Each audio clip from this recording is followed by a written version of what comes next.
Туғандар, мына Ербол мырзаның қошқарларын алып шықтық. Қозы қошқарлары, чоң қошқарлары. Чоң қошқардан баштайлы мына сөйікті қошқар бір арық екен ачығын айтқанда. Ербол мырза, бұл қайсы қошқар? Великан деген. Великан. Ушул қошқар, Ушул қошқар. Мұның түптегін айтып қойыңызшы, қаяқтың қошқары? Түптегі гиганттың линиясынан Соқұлықтағы бір ақсақалдан алған, ақсақал кишиден. Қандай еми, алғаныңыз удачный болып шығып тұр да бұйырса, Құдай бұйырса. Өкінбедіңіз балғанға? Жоқ. Тек ақсақалға рахматыңызды айтып қоясыз. Ақсақалға рахматын айтамыз, конечно. Мырзабек деген ақсақал. Соқұлықта. Алла разы болсын сізге. Мырзабек ақсақалдың қорозы қандай болчу эми? Қойлары, қошқарлары селекцияны жақсы қармай біле? Охо. Қоролары жақсы болчу. Бұл қошқардың бойы қанша эми? Бұның бойы метр болған выставкада. Метр. 4 тиш кезінде. Метр. Өңі бирок бренд өңкен, Азыркы бар суктанган сары, светло рыжий свет тугандар. Тумшук бар, кулак бар. Кулак 22-23 бі? 20 го, таза 20. Минимал, Анткени учунда кесип, бягын кесип алыштыр. Ошон. Кочкор чоң болгон үчүн баягы кулагы кыскарактай сезилип атты. Мен колум менен өлчөп, где-то бир 22 деп ойлоп койдум да. Моюн бар экен. Куйрукту көрүп коеюн биринчи кезекте. Куйрук разрез мощный экен, Семирсе тартылат, Буттарды карап коюңуздар тугандар. Муну семирчтин кажети деле жок. Кочкордун эң өзгөчө жерин байкадым мен. Бели узун экен кочкордун. Бели, Бели узун экен. Ушу кочкор да иштетиң болбосочу. Иштейт, Кудай буйрса. Бели сонун, мага бели жакты. Анткени көп кочкорлор могу бели кыска да, могу жакчы. Мондай тугандар. Бели кыска. Азыр канча жашка толду бул? 3 жаштын, жазында 3 жаш болду. Сиз коз кезинде алгансыз. 2 тиш жаңы жараткан болгон. 2 тиш. Сыр болбосо акчасын билсек болобу канчага келген? Ал сыр деле эмес, 80 миң сом калган. 2 тиш мезгил 80 миң. Тишке жаңы жаратканда. Кандай короодо мындан жакшы кочкорлор бар беле со мезгилде? Алып атканда. Бар болчу. Баасы кымбат болгон алады. Шуну тандап алгансыз. Широкийдин бир баласын көрсөткөн. Да бир-эки кочкорлорду көрсөткөн. Широкийдин баласын көрсөткөн дейт, да бир-эки кочкорду көрсөткөн дейт. Ушун жактырып ушуну алган да. Эми бул да насип болуптур да. Мунун токтуларын көрдүңүздөр тугандар, мына кочкор. Көрдүк. Орто эт менен. Негизи кочкордун туягы чоң болсо, малдын туягы чоң болсо чоң болот дейт. Туяктын чоңугун караңыздар тугандар. Ачыгын айтканда чоң туяктуу экен. Эми бошотуңузчу. Эми жаш кочкорлоруңуздан сүйлөңүзчү. Кайсы кочкорду көрсөтөлү? Жаш кочкордон бул могу кочкор. Гүлсары болот экен. Сүрүп кетпесин. Гүлсары, мына Гүлсары. Быйылкы биринчи козуларын көрдүңүз, Ошо кочкорду Болот байкеден да бир кочкор алганбыз. Болот байкеден Гүлсары деп. Гүлсары. Бул канча тиш болду? Козу? Ушунан жаш кезинде эле коюп салдыңызбы? Жок, муну койгон жокмун да, мунун атасын койгом. Бул Гүлсарынын баласы. Бул Гүлсарынын баласы. Гүлсары ушу деп ойлоп атпайбы? Жок. Бул ТТ деген кочкор.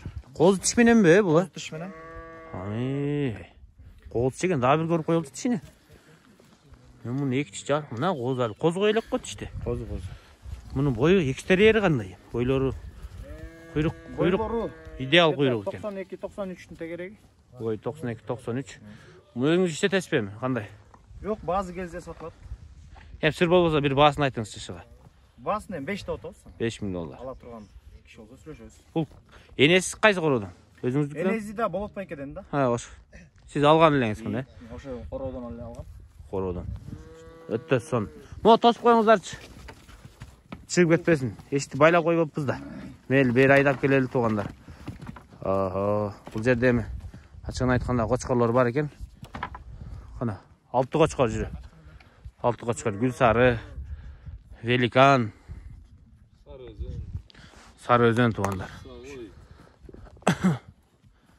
Мына Сары өзөн чүйдөн келди кече уставкага мына. Мына тугандар. Жаш кочкор. Карачы кара. Кара ушу Великандын козусу. Великандын өзүнүн козусу. Сиздин койлордон туулганбы? Өзүнүн койлорунан туулган. Муну алып калдыңызбы? Жок.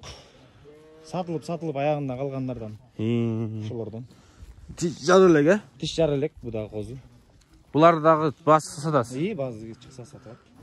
Кезекте кочкор, мына чоң кочкорчу мына. Бул чоң кочкор Чысыбой деген кочкор. Чысыбой. Банчировка өтүлгөн, чип базылган. Линия кандай эми? Линия Мелис деген Милианфандагы. Немедеги Исыгата районунда баягы Объездной боюндагы? Мелис деген Милианфанда Объездной боюнда тугандар, Кесбештин ары жагында. Бул өзү негизи жана Ибрагимдин корозунан чыкты. Ибрагим экен коросунан. Атасы чыккан короо да. Графтын атасы чыккан короо дейт. Бул канча жаш эми? Бул 4 тиш. 4 тиш жаңы жарып атабы?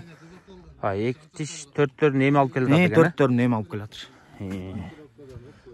Өттөр.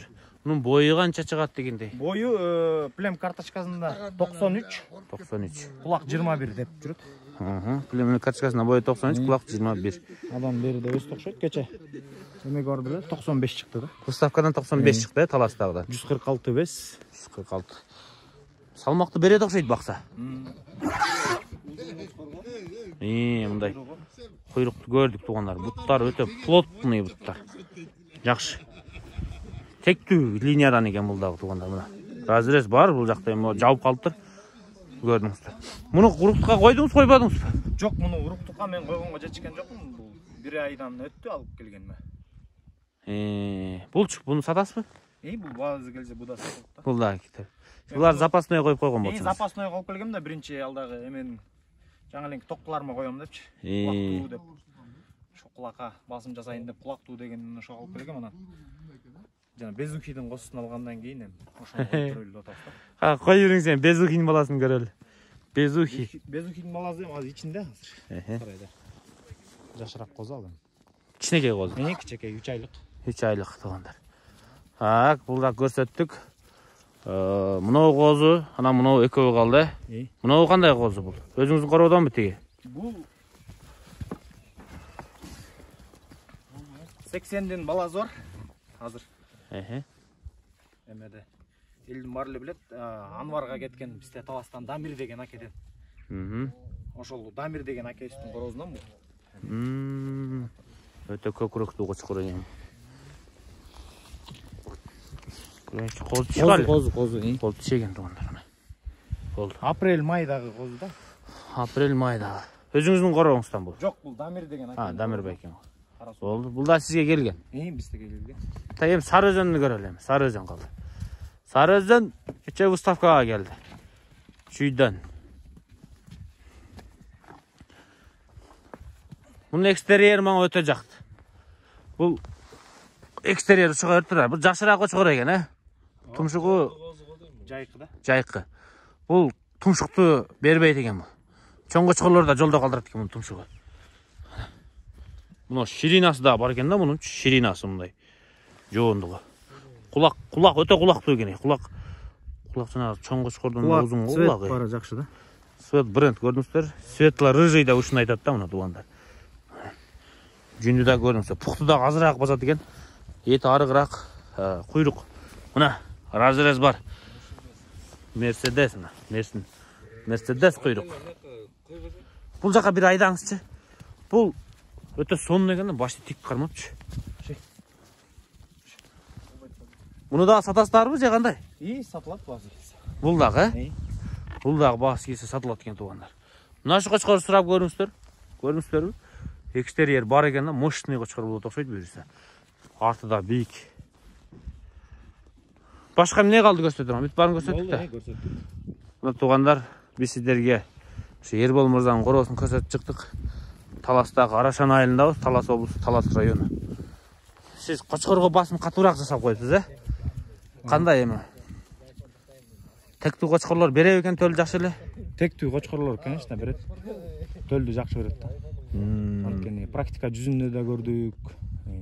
Элден да көрүп атабыз, өзүбүз да көрдүк анткени.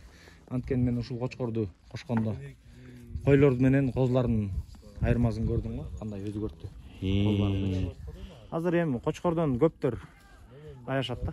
Акчаны аяп коюш. Акчаны аяп. Билбейт, 100 койго койсо ал канча прибыль алып келишини билбейт. Негизи кочкордон аябаш керек да. Кочкор жакса, жакшы тектүү кочкор болсо, аны коркпой туруп эле ала бериш керек. Ал актайт өзүн, ал кочкор. Корооңду да оңдойт да. Эми короодо кыйын кочкор болбосо атагы кетпейт. Мындай сөз кетпейт. Мунун короосу жакшы да. Анан келгенден кийин койлоруң да жакшы болбосо анда да кыйын. Анда жөн эле иштеп аткан мээнеттин баары текке кетет да. Мына туугандар, көрдүңүздөрбү? Буюрса ушу корооду көрдүңүздөр, сиздер да сандан сапат котуңуздар. Эрбол мырза мына башында Şu sanды көбөйтсөмбү деп ойлоп 4 жыл мурун баштаганмын дейт. Атам себепкер болду дейт. Сандан сапатка өттүм. Сатыкта дагы жакшы айырмалар болуп жатат дейт. Сапатта да жакшы айырма бар. Азыр мында сүйүп карасаңыз керек, токтуларды бир аз. Мына кызыгып, кийинки поколение кандай болот экен деп. Негизи күтөсүң да, төлдөн төлгө күтүп каласың да уже. Кызыгып алсаң бул нерсеге, кызыгып алсаң төлүңдү күтөсүң, кочкор күтөсүң. Кочкор алганда абдан карап, тегин линиясын сүрүштүрүп, ушинтип. Эми сиз азыр этке баксаңыз деле утулбасаңыз керек эми, баары бир. Ооба, этке Салмактан да айырма берип салса керек. утулбайсың да. Арашанды эмнеге алышып атат элдер? Эми 40-45 миңден биз алып союп жейбизби дейт да. Эми ушу суроону бергендер мен таң калам да. Эми ал жыйыны союп жейбиз конечно, ал сапат болуп атат. Сиз бир кочкор менен 40-50 койду оңдоп атасыз. Анын ар бир коозусу минимальный 2-3 миңден айырма бергенде кочкордун багасы чыгып атат. Берет 2-3 миңден. Жөн эле. Этке чапканда берет. Этке чапканда да берет да. Мен анткени практика жүзүндө да көрдүм. Ушун мен дагы айтайын деп жүрөм да, ушу 45-40 миңге кооз кочкор алып алып биз аны союп жейбизби? Килограмм 1000 сомдон бааны депчи. Же 2000 сомдонбу деп. Бул айырма ушунда тууганда. Азыр мисалы 30-35 миң сомдук базардан кочкорлорду алып кошкондор 1 жыл кошот. Этке апарып кайрылып ошол кочкорду 15-20 миң сомго сатат. Артка кетет кочкордон делечи. Ошол эле 35 миң, 40 миң сомго деле жакшы короолордон, козулардан тапса болот да. Ошо козулардан алып, ошо козуларды бир 2 жыл, 3 жыл кошсо болот да. Анан оңолот. Артка да сатпайт да ал козуну. Мисалы, базардан жакшы, базардын алды кочкор эми 35-40 миң сомдук да. Аны алып барып кошот, же жакшы төл ала албайт, эми бактыңыздан боло жакшы төл бербесе, кайра ал картайганда, конечно, этке апарып туруп кайра 20 миң сом, 25 миң сомго сатасыздар. Сандан сапатка дейт. Жакшы кочкордун багасы түшпөйт эми. Ооба. Жакшы түшпөй калды. Эми жылкыны салыштыралы эми. Баягы 50 миң долларга жылкыны алып өлүп калса 50 миң сомдук эт болот дейт го. Ошо сыяктуу эле муну деле ошого салыштырыш керек да. Ооба. Биз деле кочкорло өлтүрдүк. 150 миң сомго бир кочкор алып келгем. Куутта бир 25 гана кой качырды, өлүп калды. 150 миң сом. Ичи оорубадыбы? Жок. Эми ушуга ооруйт конечно эми. Ушуга беттеп ушуга лаш деп аткандан кийин эми барына чыдап иш кылыш керек да. Бир кочкор өлүп калды деп эле барын токтотуп кое берсең эми Аллага жылбайсың да. Сиздер да уктуңуздар. Эми курмандык кылып коюңуздар туугандар, сиздер да. Курмандык кылып коюңуздар. Койлоруңуз эми зекет бере турган болуп турбайт экен. Ооба, беребиз зекет. Буюрса. Жылда берип турабыз. Ушуну берсеңиз өзү болду байке. Ошо береке, ырзык ошодон келет. Анда эмесе биз видео жыйынтайбыз. Аманчылыкта көрүшкөнчө туугандар. Сиздер да сандан сапатка өтүңүздөр. Талас облусуна келдик. Буюрса эми азыр биз өтө туура эмес мезгилде келип калдык. Выставка үчүн келдик элек. Таласта жайыт көйгөй экен, койлор көбүнчө аргыраак болот экен. Буюрса арашан. Башында айткамын арашана деп. Буюрса жайында мен суу самырга чыгат экен, жайлоодон көрсөтөбүз таластын койлоруну, Кыргызстандын дээрлик арашан кармаган жайлоого чыккан агалардын койлорун жайлоодон да көрсөтөбүз. Анан жайлоодон түшкөндө дагы бир таласка кыдырабыз туугандар. Таластын чарбаларын көрүп кетебиз.